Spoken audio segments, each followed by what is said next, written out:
anu nimaadno waxa dhulka gudihiisa ku jira hoos waxaas waxay u kala baxaan hydrocarbons iyo minerals waxa weeye hydrocarbonsku waa petrolka iyo gaaska iyo mineralska waxyaalahan dhagaxda dahabka daal ku ray diamondka birta shamiitada waxaas oo dhan waa minerals weeye dhulka Soomaaliya waa dihin yahay lama taabanin daraasadii u dhameysay daraasad sir ah oo hadda soo baxday awal kutri kuteen iyo hunuunu waa jirtay petrol baa ku jira xagga waxa ku jira gaas xagga daraasad daba oo runa oo geological survey la sameeyay oo laba dawladood isaga dhameysay Soviet Union iyo Mareykanku waxa ay leedahay badda dhulka Soomaaliya petrolka ku jira wuxuu la eg yahay haduusan ka badnayn petrolka ku jira Khaliij al-Arabi oo dhan starting laga bilaabo Yemen ilaa Iraq ilaa Iran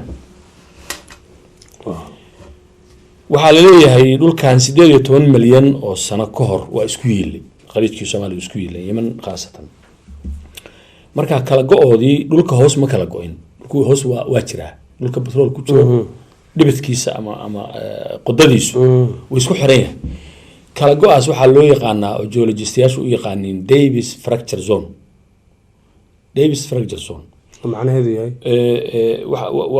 kala go'a Davis nin yani geologist ba keenay moogtahay fracture zone halkaas uu ka bilowdaa ilaa wuxuu tagaa Seychelles halka marka petrolkaas nusna xaq uu ogay dhulka go'ay oo Carabta ayuu jiraa nuska kalena Soomaaliya ku jira ama petrol ha noqoto ama gaas ha noqoto waa buuxa waxa soo gala basin la yiraahdo Daroor basin Darren basin hadal Nugaal basin Sheikh basin waxa soo gala ilaa wuxuu socdaa dhulkan Ethiopia ku haystaan oo Soomaalida oo ugaadeen loo yaqaan ama Soomaali galbeed ilaa North East Soomaaliya ilaahay amarkiis inta Soomaalidu degan tahay weeye inta petrolka iyo gaas ku jira oo run ah oo cilmi ah oo aan jecelahay in xalaqooyin dambe ama silsilado dambe oo barnaamijyada aan ka soo daayo iyada oo aanan anigu sheegayna dadka ajnabiga ah because I'd been through the Pentagon right after 9/11 about 10 days after 9/11 I went through the Pentagon and I saw Secretary Rumsfeld and Deputy Secretary Wolfowitz. I went downstairs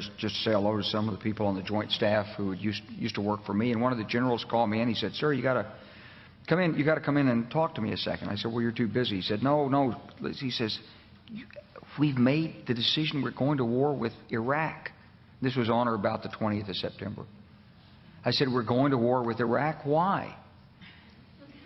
He said, "I don't know." He said, "I guess they don't know what else to do."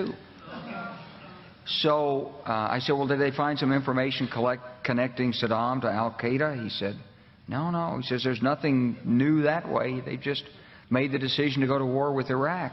He said, "I guess it's like we don't know what to do about terrorists, but we've got a good military and we can take down governments."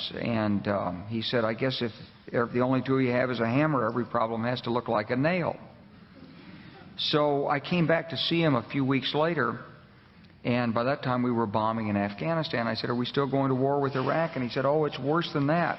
He said, he reached over on his desk, he picked up a piece of paper, and he said, "I just got this down from upstairs," meaning the Secretary of Defense's office today, and he said, "This is a memo that describes how we're going to take out 7 countries in 5 years, starting with Iraq and then Syria, Lebanon, Libya, Somalia, Sudan, and finishing off Iran."